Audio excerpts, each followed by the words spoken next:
নমস্কার বন্ধুরা, আজকে শুক্লা রান্নাঘরে সয়াবিনের পুর দিয়ে পটলের চপ বানাবো। এর জন্য সয়াবিনটাকে আমি ভাপিয়ে নিয়েছি আর আলুটাকেও সিদ্ধ করে নিয়েছি আর পটল নিয়ে নিয়েছি। আমি কিভাবে বানাচ্ছি দেখতে থাকুন, আশা করি ভালো লাগবে। প্রথম থেকে শেষ পর্যন্ত পুরো ভিডিওটা দেখার অনুরোধ রইল। আমি আলুর খোসাটাকে ছাড়িয়ে নিচ্ছি। আলুর খোসাটা ছাড়ানো হয়ে গেল, এবার পটলের খোসাটাকে আমি এইভাবে ছাড়িয়ে নেব।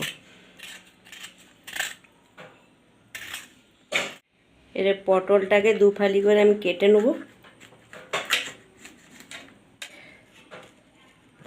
আর পটলের দানাগুলো সব বের করে দেব। আমি এটারও বের করে নিলাম আর বাকিগুলো এইভাবে সব করে নেব। সব ছাড়ানো হয়ে গেছে। এবারে পটলের গায়ে আমি এইভাবে একটু করে দাগ করে দেবো, তাহলে কি হবে, বেটারটা ভালো করে লাগবে। যে চপের আমি বেটার করব, আমি এইভাবে বাকিগুলো সব করে নেব। একটু নুন আর একটু হলুদ ভালো করে একটু মিশিয়ে দেবো।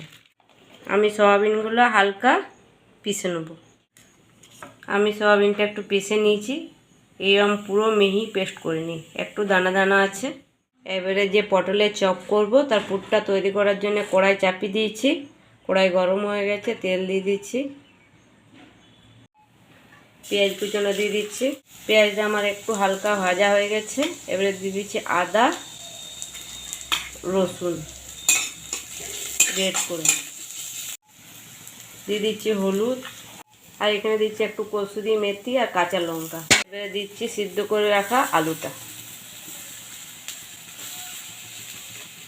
দিচ্ছি সয়াবিনটা, স্বাদ মতো নুন, একটু ঝাল লঙ্কার গুঁড়ো, আবারও ভালো করে মিশিয়ে দিচ্ছি।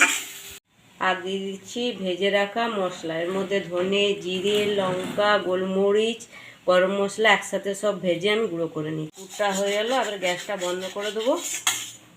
চপের ব্যাটারের জন্য পরিমাণ মতো আমি বেসন নিয়ে নিয়েছি আর বেসনের সাথে দিয়ে দিচ্ছি একটু চাল গুঁড়ো। আপনারা চাল গুঁড়োর জায়গায় কর্নফ্লাওয়ারও দিতে পারেন। স্বাদ মতো নুন দিয়ে দিচ্ছি আর একটু ঝাল লঙ্কার গুঁড়ো দিয়ে দিচ্ছি হলুদ আর 1 চিমটি খাবার সোডা। এবার একটু জল দিয়ে মেখে নেব। আমার ব্যাটারটা হয়ে গেছে। এবারে একটা করে পটল নিয়ে পটলের ভেতরে পুরটা দিয়ে দিচ্ছি।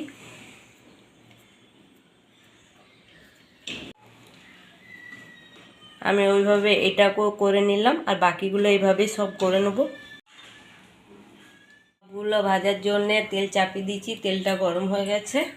একটা করে পটলের চপগুলো নেব, ব্যাটারের মধ্যে দেবো, এবার তেলের মধ্যে ছেড়ে দেবো এইভাবে।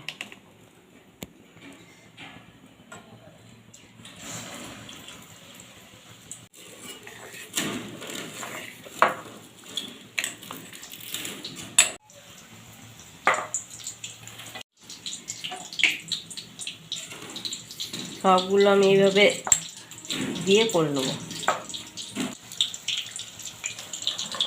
আমি এবারে উল্টে পাল্টে ভালো করে লাল লাল করে আমি ভেজে নেব।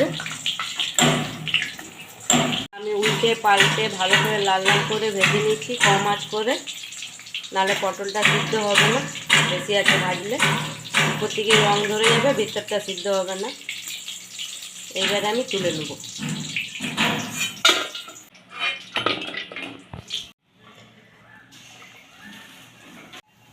আমি এইভাবে সবগুলো করে নেব।